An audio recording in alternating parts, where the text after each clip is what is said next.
नहीं चाहिए। शिव महापुराण में यह भी कहीं नहीं लिखा कि तुम भगवान को 108 या 1008 या 1008 बेलपत्र समर्पित करोगे तो शिव जी प्रसन्न हो जाएंगे। शिव महापुराण की कथा तो यहां तक कहती है, एक बेलपत्र की पत्ती को आप अगर बीच में से, ये एक बड़ी पत्ती, उसके बीच में 2 पत्ती और 2 पत्ती के बीच में जो गैप है, बीच पत्ती में, इस पत्ती और 2 पत्ती के बीच में जो जगह है, अगर आप इस पत्ती को यहां से स्पर्श कर कर, इस पत्ती को यहां से स्पर्श कर कर शंकर भगवान के शिवलिंग पर अगर आप श्री शिवाय नमस्तुभ्यम कहकर, पंचाक्षर मंत्र नमः शिवाय कहकर, षडाक्षर मंत्र ओम नमः शिवाय कहकर यदि शंकर के शिवलिंग पर समर्पित करते हो तो वो 108 बेलपत्र का काम कर जाती है। पकड़ने का स्थान देखिए,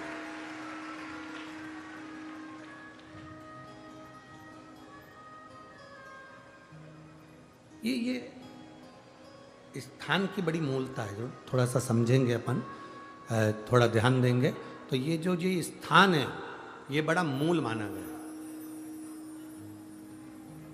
बेलपत्री की बड़ी पत्ती, नीचे की 2 पत्ती, उसके बीच में जो खाली डंडी जो दिख रही है, इसको अगर पकड़कर बेलपत्र समर्पित कर रहे हैं तो 108 बेलपत्र के बराबर हमें फल प्राप्त हो रहा, 108 बेलपत्र। और समझिएगा, मान लो आपके पास में ना पीला चंदन है, ना लाल चंदन है, ना अक्षत है, ना पुष्प है, ना कोई सामग्री है, ना दिया है लगाने के लिए।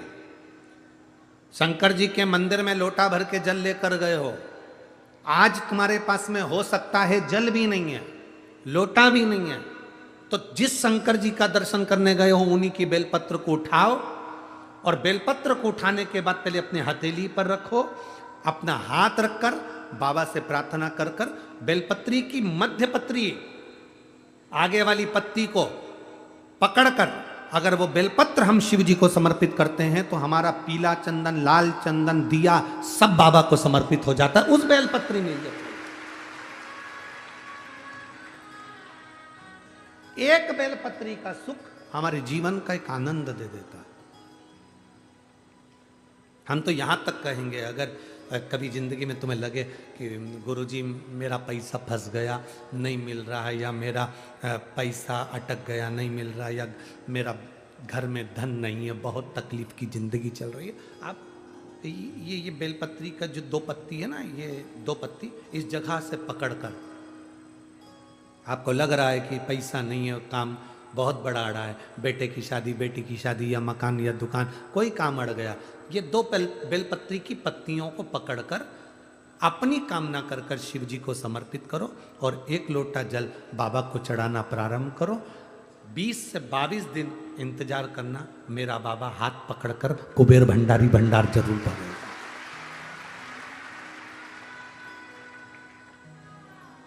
दो पत्ती को पकड़कर, लोग कहते हैं ब्रह्मा विष्णु महेश हैं बेलपत्री में, शिव जी के 3 नेत्र हैं बेलपत्री में, शंकर भगवान के त्रिशूल की 3 कोर है बेलपत्री में। हम कहते हैं अभी थोड़ा आप स्मरण करेंगे, अगर आप शिव महापुराण को अच्छे से पढ़ेंगे तो आपको ज्ञात होगा, कुबेर को धन देने वाले कौन है? बोलते जाओ जरा जमकर, कुबेर भंडारी, कुबेरेश्वर महादेव, मतलब शिव शंकर कुबेर को धन देते हैं। जिस समय पर भगवान विष्णु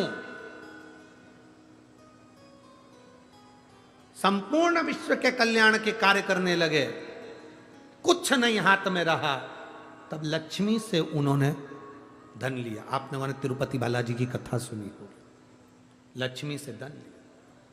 लक्ष्मी इन जीवों के कल्याण के लिए तो मुझे धन दे दे, लक्ष्मी ने धन दिया। एक दिन नारायण ने पूछ लिया लक्ष्मी से, लक्ष्मी मैं नारायण, मेरे पास भी संपदा की कमी नहीं, पर तेरे पास लक्ष्मी इतनी संपदा कहां से आती है? तेरे पास इतनी संपदा कहां से आती है? लक्ष्मी जी कहती हैं,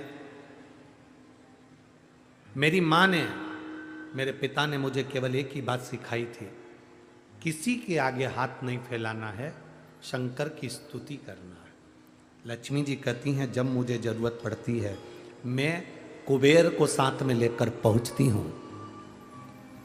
बेलपत्री की ये बीच वाली पत्ती है शिव, माता लक्ष्मी और कुबेर उन दोनों के सामने हाथ पसार कर कुबेरेश्वर महादेव से मांग रहे हैं, भगवान शंकर से मांग रहे हैं। लक्ष्मी जी कहती हैं, वो शिव मुझे प्रदान करते हैं दोनों हाथों से, और मैं वो लेकर आती हूं जनमानस के कल्याण की। जब हम शिव जी को बेलपत्र चढ़ाते हैं तो इस तरह से पकड़कर जब हम कामना कर कर चढ़ाते हैं, इन दोनों पत्ती को लक्ष्मी और कुबेर का स्मरण कर कर, कुबेरेश्वर बाबा का स्मरण कर कर जब हम शिव जी को समर्पित, हाँ थोड़ा सा ध्यान देंगे, बेलपत्री की जो डंडी होती है वो शिवलिंग पर जब चढ़ाई जाए तो जब हम दो पत्तियों को पकड़कर चढ़ाएंगे तो इस डंडी का मुख जहां अशोक सुंदरी की जगह है, जहां से पानी बहता है, इस डंडी का मुख उस ओर होना चाहिए, बस इतना जरूर इसमें, तो डंडी का मुख उस ओर हो जहां पानी बहता है।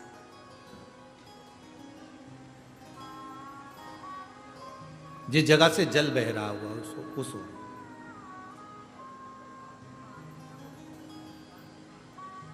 बीस 22 दिन प्रैक्टिकल करना। सियोर वाला महाराज कहीं झूठ तो नहीं बोल रहा है?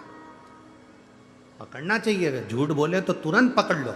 हे महाराज, अगला पत्र तुम ऐसे ही भेज देना, ओ महाराज झूठ बोले थे तो पकड़ना चाहिए, कहीं सियोर वाला महाराज ने झूठ तो नहीं कह दिया। बेलपत्र को कहां से पकड़ना है, किस स्थान से पकड़ना है, किस जगह से पकड़ना है और कैसे बाबा को समर्पित करना है, उसका भी वर्णन हमारे शास्त्रों में लिखा हुआ है, जिससे हमें फल की, देखो ये बेलपत्र, कई लोग कहते हैं ऐसा क्या होता है कि यहाँ से पकड़ोगे तो ये फल मिलेगा, यहाँ से पकड़ोगे तो ये फल मिलेगा, यहाँ से पकड़ोगे तो ये फल मिलेगा। हमारा कहना इतना सा है, जब बॉटल चढ़ाते समय यहाँ नस नहीं मिलती तो यहाँ देखते, नस यहाँ नहीं मिलती तो यहाँ देखते, सुई बॉटल चढ़ रही है, नस ढूंढना है, यहां देखते हैं, फिर देखा कि यहां एक नस है, उसमें सुई चुभाई, बॉटल चालू करी, थोड़ी देर बाद ये नस फूलने लगी, हटा दिया, फिर इस हाथ में देखी गई, फिर पांव में देखी गई, अर्थात बॉटल चढ़ना। नस ढूंढो कि वो नस कौन सी है जहां पर हम पकड़कर बाबा को बेलपत्र चढ़ाएंगे तो हमारा भी जीवन का कल्याण हो जाए, वो नस पकड़ेंगे।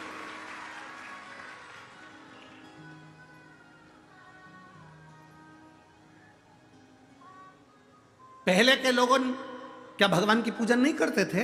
करते थे। पहले के लोग क्या शंकर के मंदिर नहीं जाते थे? जाते थे। पहले के लोग क्या बेलपत्र नहीं चढ़ाते थे? चढ़ाते थे। पर उनको यह नहीं ज्ञात था कि जल चढ़ाने से क्या फल होता है, उनको नहीं ज्ञात था कि जल पीने से क्या फल मिलता है, बेलपत्र खाने से क्या फल मिलता है, शिव जी को बेलपत्र चढ़ाने का क्या फल मिलता है। पहले पूजा का विधान इतना लंबा था कि लोग डरते थे, इतनी लंबी पूजन में हम कैसे बैठेंगे, क्या करेंगे, इतना सारा सामान कहाँ से लाएंगे, इतना सारा सामान कैसे लाएंगे, पैसा कितना खर्चा होगा। पर शिव महापुराण जब से आप सुन रहे हैं, पूजा का विधान सरल हो गया, सारी समस्या का हल एक लोटा जल हो गया। कोई ढोंग नहीं, कोई प्रपंच नहीं, कुछ मत लाओ, तुम तो दिल से बाबा के पास जाओ और पुकारो। उसके मिलने से ज्यादा जरूरी है उसको पुकारना। पुकारेंगे वो आएगा, निश्चित है। पुकारो। बच्चा खेल रहा है, मां उसको दूध नहीं पिलाएगी, बच्चे ने पुकारा, रोया, मां उसको दूध पिलाएगी। बच्चा खेल रहा है, मां उसको गोदी में नहीं उठाएगी, बच्चा रोया, पुकारा, मां उसको गोदी में उठाएगी। बच्चा शेयर मार्केट करी आया, डब्बा गोल करी आया, शेयर मार्केट में पैसा हरी आया, सबसे कहा, किसी ने नहीं सुना। बच्चा घर में आया, अपने बाप के आगे रोया, अपनी मां के आगे रोया, तो मां अपनी रकम भी बेच दी, मकान बेच दिया, प्लाट बेच दिया, पर अपने बच्चे को कर्जे से मुक्त करा दिया, क्योंकि वो पुकार उसने करी अपने मां बाप से। बच्चा माँ बाप से पुकार करता है तो माँ बाप कुछ भी करके अपनी जेवर बेच दे, जमीन बेच दे, पर अपने बच्चे को पुकारते से अपने बच्चे को बचाने का प्रयास करते हैं। उसी तरह शंकर भगवान मिले ना मिले, तुम उसके दरवाजे पर जाकर पुकारते रहो, वो तुम्हारे दुख काटता रहेगा। पुकारना जरूरी है। तेरे मंदिर में आना मेरा काम है, मेरी बिगड़ी बनाना तेरा काम है। तेरी चौख